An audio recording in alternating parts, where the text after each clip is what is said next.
This video is about connections with your spouse or partner, also known as the building blocks of family life. This is part 2 of a 4-part series entitled Family Connections. So if you haven't seen part 1 yet, go and check that one out and I'll see you back here in a bit. The link to all of them are in the description below. So in this video, we'll be talking about communication, and within that, we'll be talking about mindful listening and also love languages. And we'll also be talking about energy and how that impacts our spouse or partner. So do check out in the description as well. I've got a link to a PDF with the information on all of these videos, all the information from them. So you don't have to take any notes, it's all in there. Just click on the link and you can download your free guide with all the information to all of the videos.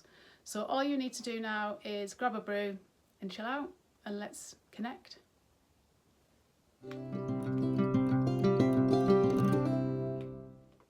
Hi, welcome back to A Spiritual Life. I'm Carrie, a mindfulness teacher, a homemade mum of 2 on a non-religious spiritual path.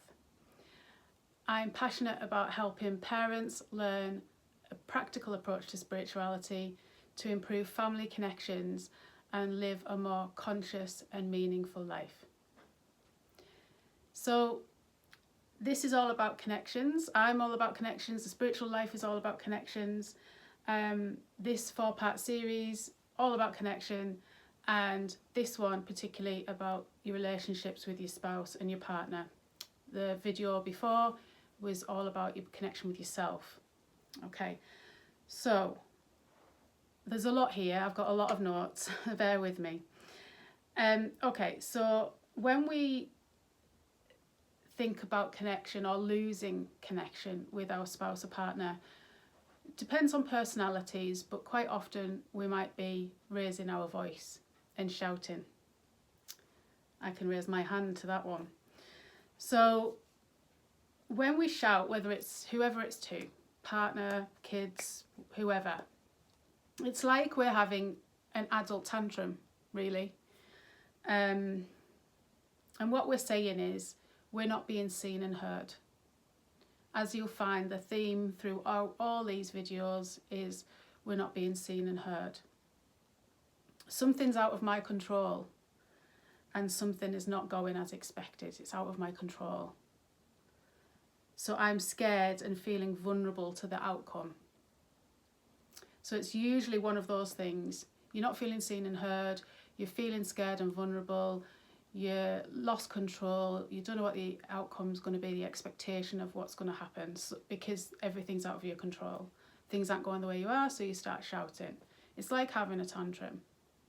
And we need to be aware of that when it's happening. It's not that, anger is a valid emotion. It's not to push that down. It's there for a reason. And the more we shout, it's showing that we're not regulated. In our bodies, we're not regulating. And whether or not you know how to do this or you've never been shown, these videos will hopefully help you do that. Did we ever learn this, or have things gone on so much into overwhelm that we can't manage it in the moment? And whether we need to learn or relearn how to regulate, we'll start with ourselves, and then we can pass these tools on to our kids and spouses by communicating verbally and being the role model, and that's where the energetics comes in.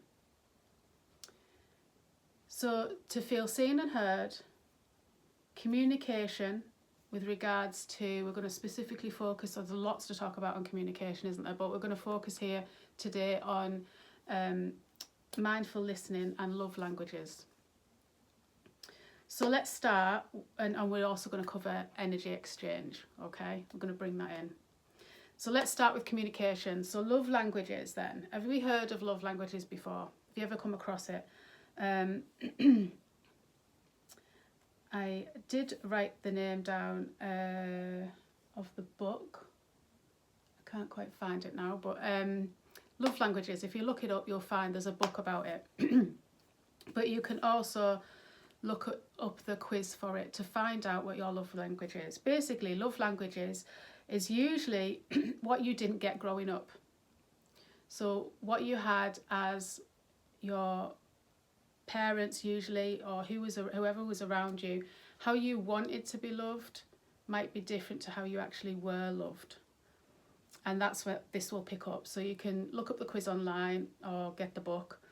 There's five parts to a love language. Or 5 different love languages. So you've got the words of affirmation, acts of service, physical touch, quality time, and receiving gifts. Now the thing about this is yours is very likely to be different to your partner's. Okay, so you might, and it's interesting to both do this, because your number 1 might be his number 5. So it's really, really difficult for him to give you that if it's right at the bottom and it doesn't really mean anything to him. He might struggle to actually find it to be able to give you it. And that's something you've got to work towards with good communication. But if it's anything like our relationship with my husband, his number 2, other way around. My number 2 is his number 1. So he can give me, I can give him his very easy. I'll get that right in a minute. So yeah, I can give him his quite easily because it's number 2 on my list. But mine is, I don't know where it is actually, but he really struggles with it. So words of affirmation, that's my number 1. And what I would say to that is, for me, it might be different when you read the book, but for me, it's not about building your ego. It's not about saying, you're beautiful, you're gorgeous, you're this, you're that. It's not about building ego. It's about feeling where you are in the relationship with words. So expressing words like, in the moment, or I like it when you do that, or I love that about you, or I love that about us. So it's something that you're doing in the moment that you can express what it is you like and why. And that's my take on words of affirmation. But hubby finds that one hard. Acts of service, so things like, doing jobs in the house. You might not relate to that, but he's showing love by doing these things for you. Physical touch, self-explanatory, doesn't have to be sexual of nature, but any sort of physical touch. Can be hugs, can be stroking hair, could just be holding hands, any of that kind of thing. Quality time, again, self-explanatory, spending time, good quality time together, off devices, talking, interacting, laughing, joking, walking, doing real good quality things together. And receiving gifts, again, is self-explanatory. You're showing your love when you give someone a gift. So they're really good ways to get to know your partner and start speaking their language. And if they're not, to try and encourage them a way that they can talk better to you and communicate better to you. And likewise, how can you give better to your partner once you understand them? But the crux of it is, what I found really interesting, is your love language is generally what you didn't get when you were growing up. So mindful listening then, this is, you can do a whole topic on mindful listening, but I'm going to tailor this to being in a partnership. So when you're with your partner, how often do you really tune in or spend time, designate time together to really know the inside out of your partner? And likewise, you express the insides of you and what's going on with you to them. What I would suggest is to designate some time. Now, I would say once a week, but if you, at the very minimum, it would have to be once a month, Now I'm going to call it, for sake of this, a meeting. I know that sounds formal. You don't want to have meetings with your partner, but whatever you want to call it, your chat, your weekly chat, you can just call it a weekly chat. But do it, and do it at least once a month so you can keep on top of it. And if you do this, things don't escalate and get out of hand, because they've been expressed, they've been exposed, we're aware of them, and we can then do something about it. If it doesn't come up, how are we ever going to know? And then before you know it, the other one's turning around and saying they want a divorce or something, and you're like, hang on, I didn't see this coming at all. Well, if you had these regular meetings, there would be some sort of indication of this happening, you know, and you could do something about it before it got that far.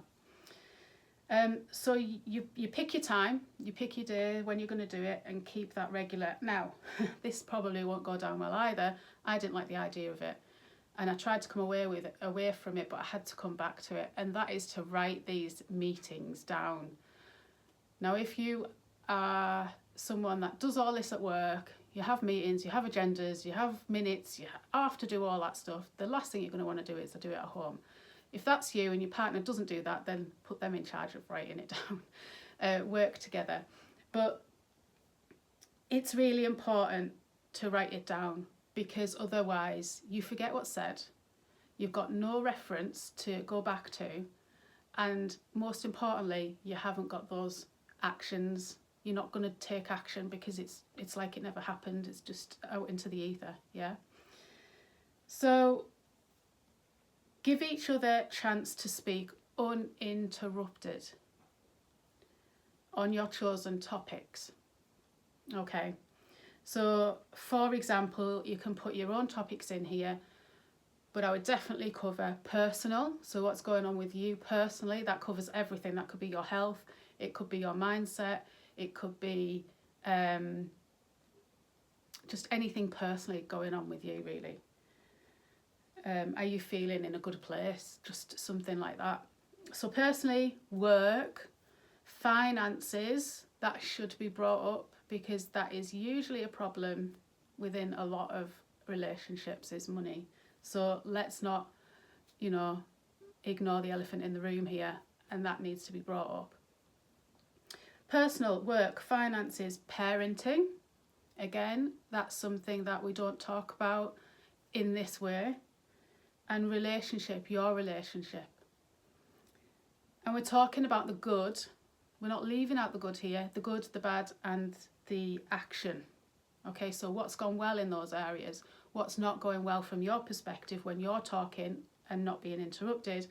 And what would you like to do? What can you do differently? Because it's a reflection for you too as you're expressing it. I could do this differently, but what can your partner do to help? Because it's a two-way thing, and they will want to help. If something's going on personally for you that they could help with, like say for example, you need a bit more time for you to do this particular thing that you think will be really good for your mental health. You could say, could you give me an hour on a weekend, or 2 hours, or whatever it is? You have the kids, I need my me time. I really need that. I think that's vital for my well-being. And if I'm better, if my cup's full, then I can give to you better. And that cycle will be a positive spiral. Yeah. So the other person then responds. Now, you can do it after, remember you're writing this down anyway, but you can do this after each topic. So person one speaks, person two replies to that, and then move on. That's probably the easiest way to keep the flow going. Or you could do all of it, and then person two responds, and then you swap over completely, okay? So person two does the whole talking.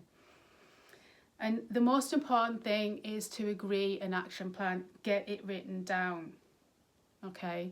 Agree an action plan and get it written down. So important. What's going to happen between now and the next meeting? What's going to happen between now and next month? What are we going to see differently? If intimacy is a problem in relationship, how are we going to get over this? We can't keep saying that we're too tired. how are we going to make that feel better? How are we going to make the steps to make it so that next meeting, or in a meeting a month later, that same thing isn't on the agenda or the list, you know? You're actually made steps and you can say, we've really worked hard on this. I'm really pleased of where we've come from and to now. Okay, so that is the communication side of this, of talking and having better connections with your spouse. Now we move on to energy. And before I start on this, I want to just say, you know, a spiritual life here, we're not religious, but I do bring in, and I do it practically. So I bring in spirituality practically. And it might be that your partner is not really into this kind of thing. But when you start talking about it or implementing things like this, mindful listening, energy, they might roll their eyes and be like, oh, she goes again. But I tell you what, the more you do it, you know, don't be in their face with it, but like little subtle hints and drops, they listen and they take it on board. I've said this before, my husband's never been one for this kind of thing. But there was one time where we were on date night and we walked into, it was a bowling alley actually, and he went, oh, I don't like the energy in here. And I was like, what? You're talking about energy? Like I'm only just starting to learn a bit more about energy, and here's you saying, like, coming out with that. So they do listen, they do pay attention. And this is my point. We role model who we want to be, and that has an impact, a mirror effect on the people around us. And that's what we're talking about here with energy. So be aware of your energy and how it can affect others. So not just your partner or spouse, but family, friends, acquaintances, people that you meet in shops. If you're in a bad mood, a bad energy, low vibe, whatever you want to call it, you walk into a shop or someone approaches you like that, you'll feel that some way, shape or form. Okay? So, and I often find it in our relationship where we're always opposites. So if I'm in a good mood, he's not so good, or he's grumpy, he's tired or whatever. And I've started to say, well, I'll come on to it here, protect your energy. So basically I will say, I'll carry on my train of thought there. So I will say, this is not my energy. This is not my energy. And I'll repeat that to keep me where I was originally. But if it goes on for quite a long time, I do find myself getting drawn into that. So this is what we're talking about here. So protect your energy. If those around you are down or low vibe, say it's not my energy. Some use a protection bubble, so like an imaginary protection bubble, where no one, you know, they'll imagine themselves in this protection bubble and nothing can affect their energy. I'm not that visual, so I don't work with that. But each to their own. Ask, are you okay? So you're acknowledging that you felt this energy, because it doesn't have to be words. You can just be that sense around them. So are you okay? You seem upset. You seem tired. You seem angry. Do you want to talk about it? Is there anything I can do? You know, you're meeting it head on. I see this in you. You're seeing that person, back to being seen and heard. Offer a hug if that's what they want. Going back to love languages, what might you think they need, and you can offer that. Or you could just directly ask, what do you need right now? Is there any way I can help you? And the other way around, so if you are feeling low, what can you do? So acknowledge whether there's a cause. Firstly, is there a reason why I feel like this? And if not, that's fine. If it's a problem and it can't be sorted, let it go. Let it go. There's nothing you can do. Like if there's a problem and there's nothing you can do about it, why is it still in your head? It's got to go. Leave it. Get it out of your head. Easier said than done, but the more we do this, the easier it's going to be, because it does not make sense. If there's a problem and it can't be fixed, let it go. Movement is a good one, and I came across something only yesterday which I was aware of it, but they said it again, so it was in my mind. Motion changes your energy. So I'm aware that emotion is energy is emotion in movement. So motion changes your energy. So if you're feeling a bit blah, then get out and move. Get out into nature. Listen to some uplifting music. Hydrate. Sometimes it can all just be down to not drinking enough. Watch something funny, but do it intentionally and don't scroll. Okay, so I've got a friend who she will use TikTok to scroll funny things, but then you get into that trap and that addiction, and can you get yourself off it? So be intentional with the thing to uplift you. Get outside in nature. Ask for your love language. So if you need a hug in the moment and someone's there to be able to give you it, ask for it. Ask for help. Ask for what you need. Ask for what might help you get out of that funk. Communicate your feelings without expectation of them fixing it for you. This is so important. So communicate your feelings, express what's going on, but you're doing it to let them know. You're not doing it to let them fix you. You don't need their advice. You're not asking for advice. If you want to ask for advice, explicitly ask for advice. But just by expressing what's going on in your head, in your heart, and your feelings, it doesn't mean that you want or need to be fixed. It just means that you want them to hold space for you. And that can be really tricky with some partners. I will generalise and say especially men. Men are not generally in tune with their emotions. So when we start expressing emotions as the feminine energy, the masculine can be somewhat closed off, and that can be quite hard. But what you need to do is say, well, I don't need you to say anything. I just need you to be there and hear me. Back to being seen and heard. So that is pretty much it, really. We've covered it all there. So the takeaways for you from this video are to understand both yours and your partner's or spouse's love languages. So go and check them out. If I can find it, I'll put it in the link below, a link to their book. I won't be affiliated or anything. I have got it. But check out the quiz. If you don't want to get the book, check out the quiz. Do the quiz you'll find that online easy enough. Find out what your love language is. Find out what theirs are. That's the first takeaway. Second takeaway is pay more attention to your energy and how it affects others. So in particular, we're talking here about your spouse or partner, but let's be aware of others' energy and your energy around other people as well. So start focusing on that.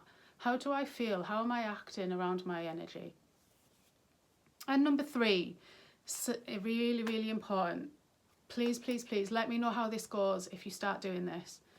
Set a regular time aside to discuss all life areas. Let your spouse or partner into your world. Let them in. Let them in. And the only way we can do that is by communicating. What's going on with you? Your head to your heart. What is going on with you? Be vulnerable.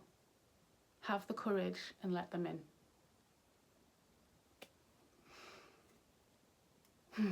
So that's communication with spouse or partner. I hope it helps. It really has helped with my relationships. I just want to say now at the end, thank you for listening. I hope it's been so useful for you. Please do say in the comments if it has. Like I mentioned at the beginning, I have got all this down for you on a PDF. Don't have to take any notes. It's all there for you. So click the link, sign up to that, and it's all yours. And it's there for all 4 videos. So go and check that out and let me know how you get on with it. I've also got, when we talk about the kids side of things, obviously we've done a separate video for that, but there's a spiritual curriculum for kids on offer as well, which talks about these sort of spiritual elements as well, and you can bring that into your life and help with communication that way with the family too. So that link will be in the description box for you too. Yeah, what's left to say is thank you for being here, and I'll see you in part 3. Bye for now. Much love.